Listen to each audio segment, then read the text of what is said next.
আসসালামু আলাইকুম রহমতুল্লাহি ওবরকাতুহ।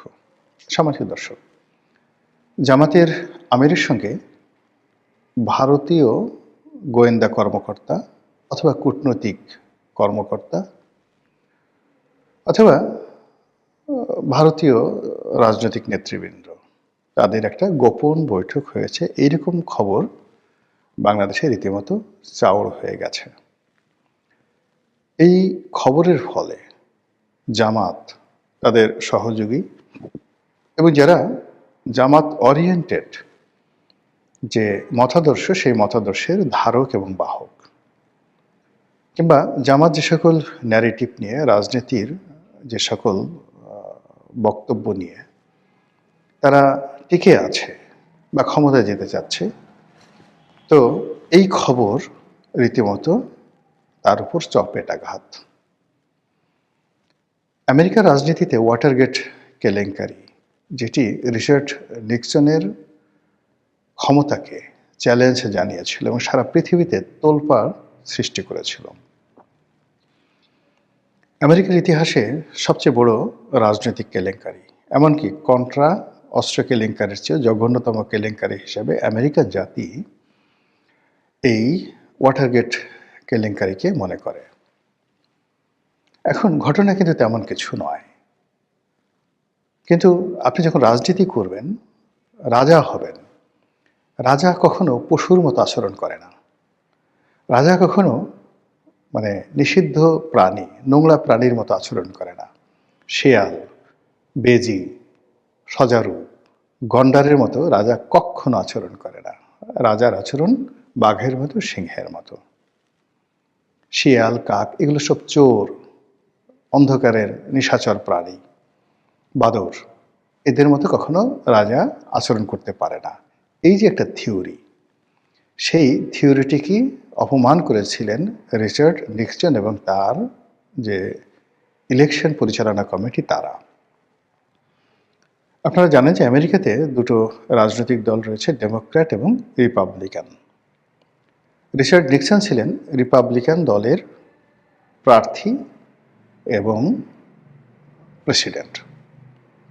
তো নির্বাচন হচ্ছে, আর রিপাবলিকানদের যে প্রতিদ্বন্দ্বী ডেমোক্র্যাট, তাদের একটি নির্বাচনী জনসভা হচ্ছে, গোপন জনসভা হচ্ছে। কোথায়? এটি হোটেলে, ওয়াটারগেট নামক একটি হোটেলে। তো সেখানে ডেমোক্র্যাটরা কি আলোচনা করে গোপনে, সেই বিষয়গুলো জানার জন্য রিচার্ড নিক্সনের যে সকল নির্বাচনী কর্মকর্তা আছেন, তারা ওই জমানাতে 1970 সনে আধুনিক কালের এতটা ডিভাইস ছিল না, তারা সেখানে একটা টেপ রেকর্ডার স্থাপন করেছিল।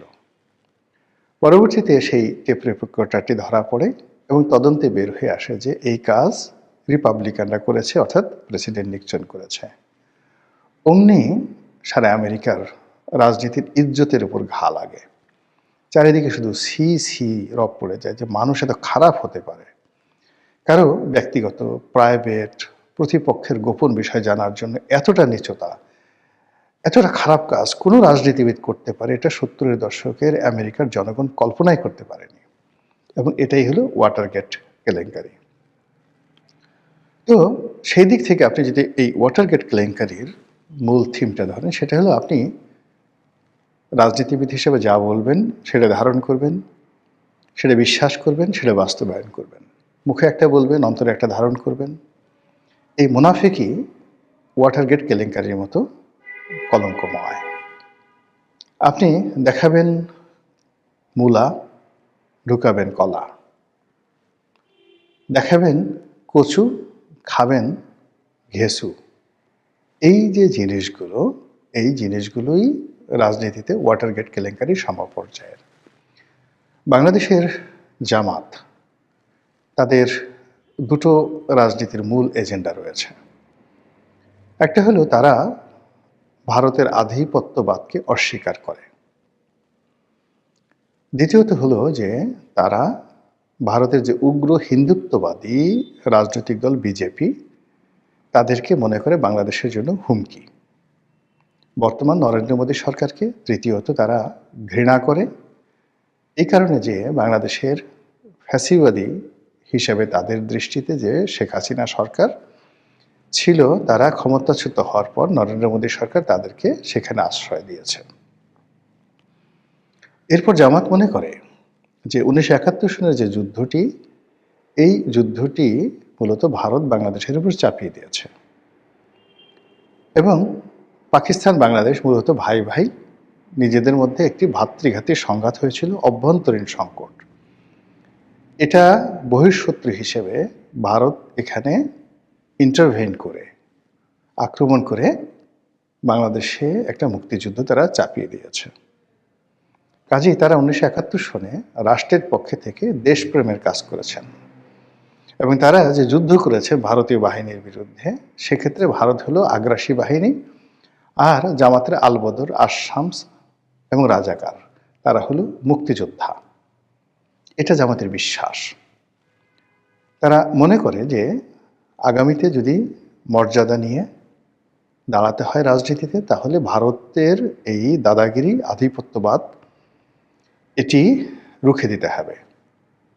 এবং যদিও আমরা এখন স্বাধীন হয়ে গেছি, তবুও স্বাধীন রাষ্ট্র হিসেবে পাকিস্তানের সঙ্গে সর্বোচ্চ বন্ধুত্ব করতে হবে এই ভারতের আধিপত্যবাদ মোকাবেলা করার জন্য। এই হলো তাদের বিশ্বাস। এবং এই বিশ্বাসের বাইরে তারা আরও মনে করে যে বাংলাদেশ একটি ইসলামিক প্রজাতন্ত্র হতে পারে অথবা ইসলামিক এমিরেটস হতে পারে, জাস্ট লাইক আফগানিস্তান, সংযুক্ত আরব আমিরাত, কিংবা একেবারে নিদেন পক্ষে তুরস্কের মতো একটি উদারনৈতিক ইসলামিক দল দ্বারা এদের শাসিত হতে পারে, এরদোয়ানের মতো। এই মডেলগুলো নিয়ে তারা এগোয়। তারা রাজনীতির ফিলোসফি হিসেবে তারা ইখওয়ানে মুসলিমিন যে সংগঠনগুলো আছে, মুসলিম ব্রাদারহুড যে সংগঠন আছে, তুরস্কের এবি পার্টি আছে, তাদেরকে তারা মনে করে যে জামাত ইসলামী এইরকমভাবে আসলে কাজ করতে চায়। নেতা হিসেবে তারা সৈয়দ কুতুব, মুসলিম ব্রাদারহুডের যে 50-এর দশকে সামরিক বিপ্লব ঘটিয়েছিল, সেই সৈয়দ কুতুব তাকে মনে করে। তারপরে কারজাভি, ইউসুফ কারজাভি এরকম একজন ইন্টেলেকচুয়াল রয়েছেন, তাকে তাদের আধ্যাত্মিক নেতা মনে করেন। আর আবুল আলা মওদুদি এবং আবু ওহাব নজদি, এদের যে ধর্মতত্ত্ব, সেই ধর্মতত্ত্ব তারা ইবনে আরাবি পর্যন্ত, অর্থাৎ আগে ইবনে আরাবির থেকে যে থিওলজি, মুসলিম থিওলজি, ইসলামিক থিওলজি শুরু হয়েছে, সেই ইবনে আরাবি, তারপর ইবনে কাসির, ইবনে কাসিরের পর আবু ওহাব নজদি, এরপরে আবুল আলা মওদুদি হয়ে বাংলাদেশে গোলাম আজম হয়ে এই ধর্মতত্ত্ব তারা বিশ্বাস করে। তো এইভাবে করতে করতে করতে করতে 2024 সনের যে জুলাই আগস্ট বিপ্লব হলো, সেই বিপ্লবের সবচেয়ে বড় স্টেক হোল্ডার, মাস্টার মাইন্ড, সেনাপতি, যা বলেন না কেন, এটা মূলত জামাত। আমরা সবাই এখন জানি যে এনসিপি, টেনসিপি, অন্য যে সকল 10টি প্রক্সি সংগঠন রয়েছে, 10 থেকে 15টি, এটি মূলত জামাতেরই A team, B team, C team, D team. তাদের মাধ্যমে সেই যে 2008-9 সন থেকে জামাত যে প্রস্তুতি নিয়ে যাচ্ছে ধারাবাহিকভাবে, সেটির বিস্ফোরণ ঘটেছে 2024 সনের আগস্ট মাসে। ফলে জামাত এই মুহূর্তে বাংলাদেশের সবচেয়ে শক্তিশালী সংগঠন, যাদের হাতে রাষ্ট্র ক্ষমতা আছে। এবং আজকের দিন পর্যন্ত জামাতই আসলে রাষ্ট্র চালাচ্ছে। আর জনপ্রিয় দল হিসেবে, শক্তিশালী দল হিসেবে, যেখানে যেখানে আসলে প্রভাব বিস্তার করলে জামাতের ক্ষমতায় আসতে, রাষ্ট্র পরিচালনা করতে কোনো সমস্যা হবে না, বরং বদনাম হবে, সেই জায়গাগুলো তারা বিএনপিকে ছেড়ে দিয়েছে। Tempo stand, bus stand, bank, বিমা, চাঁদাবাজি থেকে শুরু করে পুলিশের বড় বড় নিয়োগ বদলি, সিভিল সার্ভিসের মানে মিডল ক্লাসের কর্মকর্তাগুলো সব জামাত তাদেরকে ছেড়ে দিয়েছে এবং বিএনপি সেইকে নিয়ে মুড়ি মুরকির মতো তারা খাচ্ছে। কিন্তু মূল যে হাল, মূল যে বৈঠা, দ্য মেইন সুইচ, এটি আজকের দিন পর্যন্ত জামাতের হাতে। তো এই সময়ের মধ্যে জামাতের আমির আন্তর্জাতিক বার্তা সংস্থা রয়টার্সকে একটি সাক্ষাৎকার দিলেন। তিনি সাক্ষাৎকারটি কেন দিলেন, কিভাবে দিলেন, এটা আমার মাথায় ঢুকছে না, বা এটার আদৌ প্রয়োজন ছিল কিনা আমি জানি না। সম্ভবত ঈর্ষা তাদেরকে পেয়ে বসেছিল। এর কারণ হলো সেই গত ৩-৪ মাস ধরে আওয়ামী লীগ এবং শেখ হাসিনা সম্পর্কে আন্তর্জাতিক সব গণমাধ্যম একের পর এক মানে রীতিমতো বোম ব্রাস্টিং নিউজ করে যাচ্ছে। তারপর তারেক রহমান সাহেবের আগমন, বেগম খালেদা জিয়ার অসুস্থতা এবং সর্বশেষ তার জানাজা নিয়ে আন্তর্জাতিক গণমাধ্যমে কেবল বিএনপি বিএনপি বিএনপি। এর ফলে জামাতের সম্ভবত ইগোতে লেগেছে, এবং এই কারণে হয়তো, হতেও পারে নাও হতে পারে, রয়টার্সের সঙ্গে জামাতের আমির একটি সাক্ষাৎকার দিয়েছেন, এবং সাক্ষাৎকার দিতে গিয়ে তিনি নিজে ইচ্ছা করে হোক বা রয়টার্সের যে সাংবাদিক তার প্রশ্নের ফাঁদে পড়ে হোক, যেভাবে হোক তিনি একটি কথা বলে ফেলেছেন। সেই কথাটি হলো ভারতীয় কূটনীতিবিদদের সঙ্গে বা ভারতীয় কর্মকর্তাদের সঙ্গে তার একটা গোপন বৈঠক হয়েছে, এবং সেই গোপন বৈঠক তিনি গোপন রেখেছেন এই কারণে যে ওই বৈঠকের যারা কর্তা তারা বলেছিলেন যে এটি যেন প্রকাশ্যে না বলা হয়, অর্থাৎ ভারতীয় কর্তৃপক্ষ জামাতের আমিরকে নিষেধ করেছিলেন। এই কথার আগা মাথা, সত্য মিথ্যা মানে অন্তর্নিহিত তাৎপর্য কোনো কিছু বিবেচনা না করে চারিদিকে শুধু ছি ছি ছি ছি ছি, সেই ওয়াটারগেট কেলেঙ্কারির মতো এত সুন্দর দাড়ি নিয়ে, এত সুন্দর টুপি নিয়ে এইভাবে মানুষ এই কাজ করে, সারাক্ষণ মানে ইন্ডিয়াকে গালাগালি করছেন।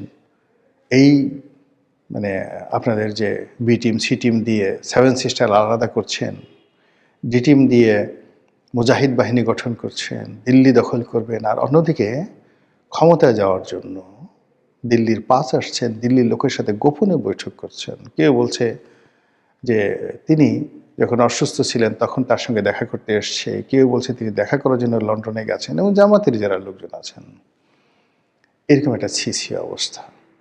অন্যদিকে যেটা হলো, জামাতের যে সকল ভাড়া করা বটবাহিনী আছে, যারা ইউটিউবার রয়েছে, যাদেরকে সবাই টুকাই ইউটিউবার বলে, এদের কারো নাম 3 ইঞ্চি, কারো নাম ইল্লু, কারো নাম পিঙ্কু, নানা রকম এদের নাম হয়ে গেছে। এই লোকগুলো এই ভারত বিরোধিতাকে চাঙ্গা করে মানে কতগুলো অন্ধ বাংলাদেশের মানুষ, কতগুলো অন্ধ, কতগুলো বেকুব, কতগুলো মূর্খ, এই একটা বেস, একটা ফ্যান এবং ফলোয়ার বেস তারা গড়ে তুলেছে এই বট বাহিনী। তো এই বট বাহিনীর মুখে মানে জোকের মুখে যদি আপনি লবণ দেন, কিংবা ধরুন কোনো একটা মানুষের মুখের মধ্যে যদি আপনি খুব দুর্গন্ধযুক্ত মনুষ্যবিষ্ঠা আচ্ছা মতো তার মুখের মধ্যে ভরে দেন এবং মেখে দেন, তখন সেই প্রাণীটির যে দুরবস্থা হবে। এখন এই যে জামাতের বট বাহিনী, জামাতের ভাড়া করা সেই ইউটিউবার, এই গোষ্ঠীটির মুখে রীতিমতো সেই আবর্জনা পড়েছে, চুন পড়েছে, চুনকালি লেগে গেছে। তারা এখন কি বলবে? ঘটনা যা ঘটবার তা ঘটে গেছে, আলোচনা হচ্ছে, সমালোচনা হচ্ছে। এর মধ্যে জামাতের পক্ষ থেকে, আমিরের পক্ষ থেকে বলা হয়েছে যে এটা একেবারে নেহায়েত একটি যাকে বলা হয় সৌজন্য সাক্ষাৎ ছিল। তিনি যখন অসুস্থ ছিলেন দলে দলে লোক তাকে দেখতে এসেছে, ভারতের লোকও দেখতে এসেছে, অন্যান্য যারা এসেছেন তাদের ব্যাপারে জামাত প্রেস রিলিজ দিয়েছে যে অমুক দূতাবাস থেকে এসছে, অমুক কূটনীতিবিদ আসছে, ইউরোপিয়ান ইউনিয়নের লোকজন আসছে। কিন্তু ভারতের যে সকল লোক তার সঙ্গে দেখা করতে এসছে তারা অনুরোধ করেছিল যেন এই বক্তব্যটি প্রেসে না আসে, বা তারা যে এসছে এটা যেন প্রেসে না আসে। যেহেতু জামাত ইমানদার একটা দল, ভদ্র একটি দল, এবং শত্রু মিত্র সকলের জন্য তাদের দরজা খোলা, এবং তারা যত শত্রু হোক না কেন তাদের প্রতি অনেক উদার। যেহেতু ভারতের যারা লোকজন আসছে তারা আসছে ভদ্রতা দেখিয়ে, এবং তারা তো সেই অবস্থাতে তাদের সাথে অভদ্রতা দেখাতে পারে না, বলতে পারে না যে আমরা তোমাদের সঙ্গে দেখা করব না। আবার দেখা করার পর তারা এটা অনুরোধ করেছে, সেই অনুরোধটা তারা রেখেছে। এই হলো বক্তব্য। কিন্তু কেউ বিশ্বাস করছে না। তারা বরং এই যে জামাত আমিরের এই বক্তব্যকে আরও নেতিবাচক অর্থে তারা ব্যাখ্যা এবং বিবৃতি দিচ্ছে।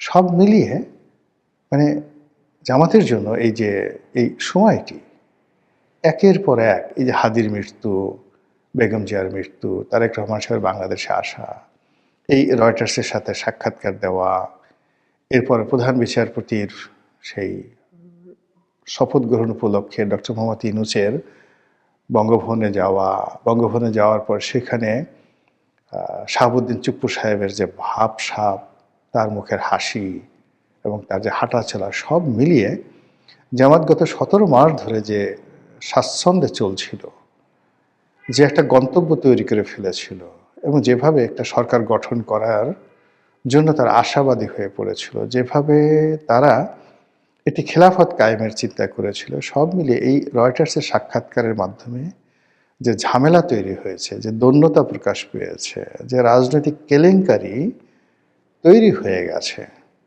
এটি সম্ভবত তারা সামাল দিতে পারবে না। মহান আল্লাহ আমাদের সবাইকে হেদায়েত দান করুন এবং হেফাজত করুন। আসসালামু আলাইকুম ওয়া রাহমাতুল্লাহি ওয়া বারাকাতুহু।